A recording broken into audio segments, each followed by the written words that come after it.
"20 years from now, we'll have Star Trek replicators that can make anything." That's a quote from Professor Neil Gershenfeld, who is the director of MIT's Center for Bits and Atoms and a very smart guy. This quote nicely illustrates the revolutionary potential of desktop manufacturing. Although we don't yet have Star Trek replicators on our desktops, over the past decade, an increasing array of digitally enabled desktop devices have been created, such as desktop milling machines, laser cutters, and my favorite, 3D printers. These devices are relatively low cost and fairly easy to use. Of all these various devices, desktop 3D printers are by far the most common, the most affordable, and the easiest to use. Thus, this video lecture will mainly focus on this particular technology. I first learned about 3D printing back in 2008. At that time, I was teaching at the University of Wisconsin, just north of here, and I learned about this technology from a student presentation. I was so intrigued that I bought a 3D printing kit and built my first printer in 2010. Since that time, I've purchased and used dozens of 3D printers, and I've made a variety of different objects, including a copy of my wife's head, a shower head in the shape of a Tyrannosaurus Rex, and a 6-foot-tall 3D printed man. I also co-founded, along with my colleague Vishal Sachdev, the Illinois Maker Lab, the world's first 3D printing lab in the business school. Now, I have a question for you. Take a few moments to think about your favorite object. You got it? Now, I'm not a magician, I'm just a marketing professor, so I don't know what you picked. However, I believe I can tell you two things about it. First, you probably didn't make it, or even see it being made.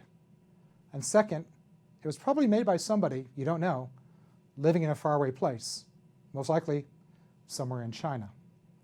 In essence, your favorite object wasn't your idea. It was someone else's idea, you just happened to like it. However, if you have access to a 3D printer or other types of desktop manufacturing devices and know how to use them, you now have the power to turn your ideas into objects. According to several leading sources, including Wired Magazine, The Economist, The New York Times, 3D printing will lead to a new industrial revolution and dramatically alter our economy. Thus, this new emerging digital tool has important implications for the way products are distributed and placed in the marketplace. Now, at this point in time, most people have heard of 3D printing, but don't really know much about how this technology works or what they would do with it. Thus, this video lecture will provide you with this type of essential information. 3D printers are currently being used by millions of people around the world to make a wide variety of different products. Here are 3 examples of how individuals like you and me are using this digital tool to create and distribute a variety of cool and helpful products. First, the functional hand. Our hands are one or two of the most important parts of our body. We use them throughout the day for all sorts of different tasks. Most people take using their hands for granted and probably don't even think about how they would get through life if their hands didn't work properly. Unfortunately, some people, especially those of us over 50, have difficulty using their hands due to a variety of different conditions such as arthritis, carpal tunnel syndrome, or multiple sclerosis. People who have these conditions often have difficulty holding small objects, such as spoons or pencils. In order to provide help to these folks, 2 designers in Chicago, Linda Mary and Molly Gardner, have designed a product called Functional Hand. This simple device holds small objects in place and helps people with hand mobility challenges use them by grasping the functional hand. We actually manufacture this product for Linda and Molly right here in Champaign at the Illinois Maker Lab. Illinois is the new China. Second, Baker Cube. I'm not a very good cook, but I like to bake things like cakes, cookies, and cupcakes. My most favorite part of the baking process is actually licking the batter off the spoon. How about you? Now, baking is fun and fairly easy. However, it requires lots of ingredients and tools, especially measuring cups and spoons. If you want to bake a cake, for example, you have to measure lots of different things, such as flour, salt, and baking powder. In order to measure all of these different ingredients, you'll need at least one measuring cup and several different types of measuring spoons. In addition to having to buy all of these different items, you have to keep them organized and clean them off when you're done. There should be a better way. In 2017, a designer named IOMA, I-O-M-A-A, provided a solution to this problem by designing a product called Baker Cube and posting it on a 3D file sharing website called Thingiverse, so that anyone in the world who has access to a 3D printer could download it and print it out. This ingenious product fits in the palm of your hand and contains all of the measures that a baker would need, ranging from a quarter teaspoon all the way to a cup. NanoHack. Now, this is one of the coolest examples of desktop manufacturing I've ever seen.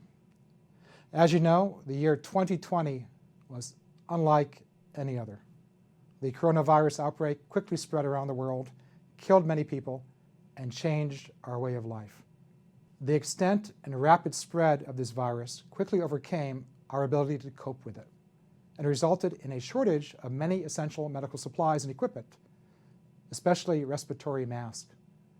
In March 2020, a small group from Chile created a digital design of a 3D printable mask made from a copper-infused thermoplastic. They uploaded the design file for this mask on a website so that anyone in the world who has access to a 3D printer and this particular type of thermoplastic could download the design and print out this mask for free.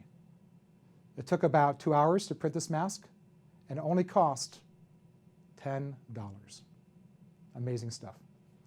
This was just one example of the many different types of products that were digitally designed and 3D printed in response to the coronavirus. For example, a group of Italian volunteers designed 3D printable valves that could be used to connect patients to ventilators. Now, medical supply companies were charging as much as $10,000 for these valves, and they were in short supply. The 3D printed version cost, you ready for this? $1.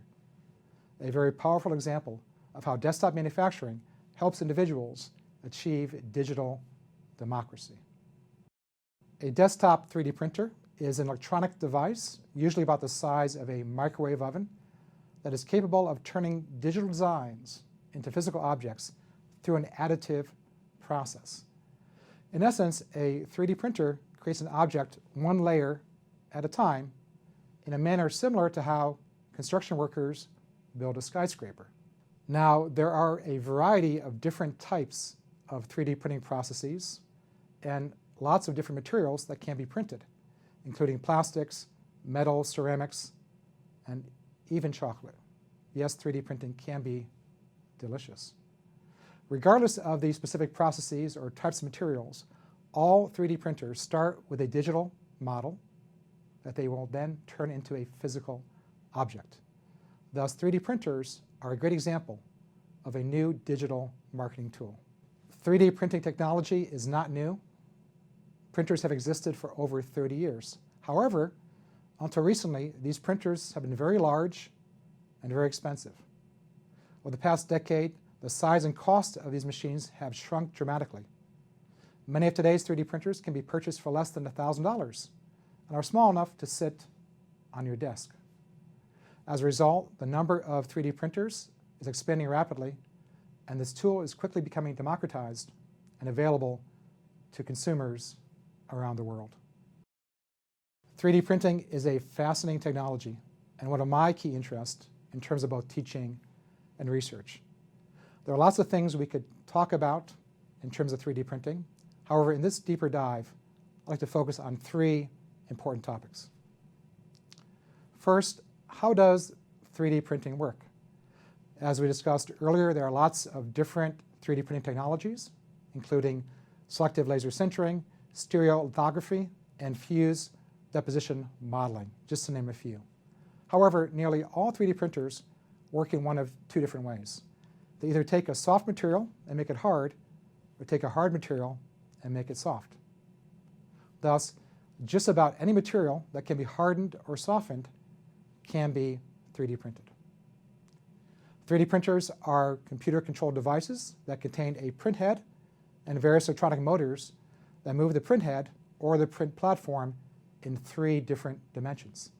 The movement of this print head is determined by a digital design file, which is read by the printer's motherboard. These design files can come from a variety of sources.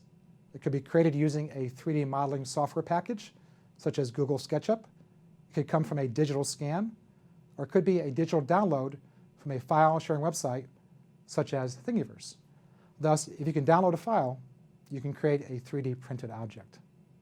Second, what's special about 3D printing? 3D printing has a number of special characteristics compared to traditional manufacturing techniques.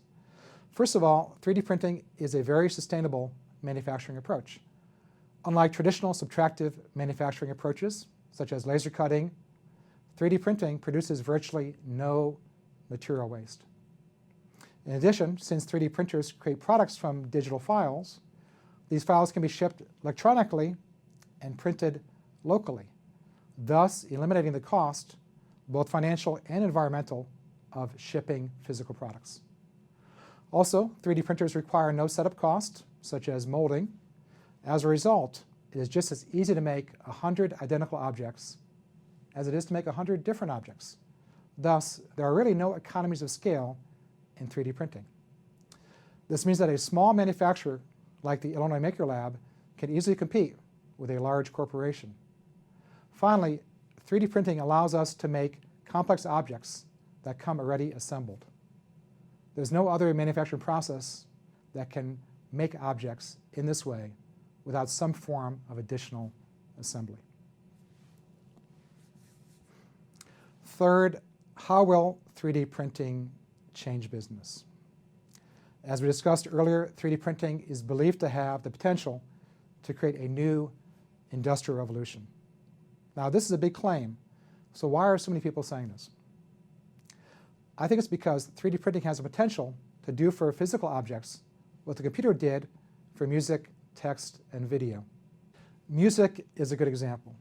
When I was in college back in the 1980s, music was a physical good, a CD or a cassette tape created by a large recording company and purchased at a physical store. However, the computer turned this physical good into a digital file that could be created by anyone with access to digitally editing tools and downloaded for a very low price, perhaps even free.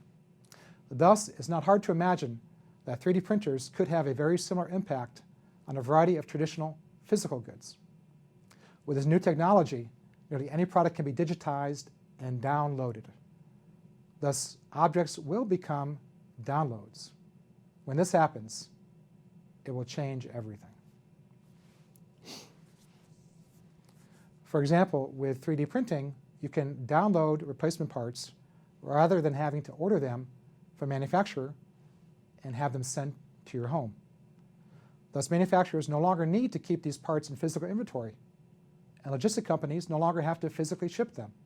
In addition, if a part doesn't fit just right, a customer will be easily able to modify it. Thus, 3D printing has the potential to change not only products, but also the roles of both firms and customers.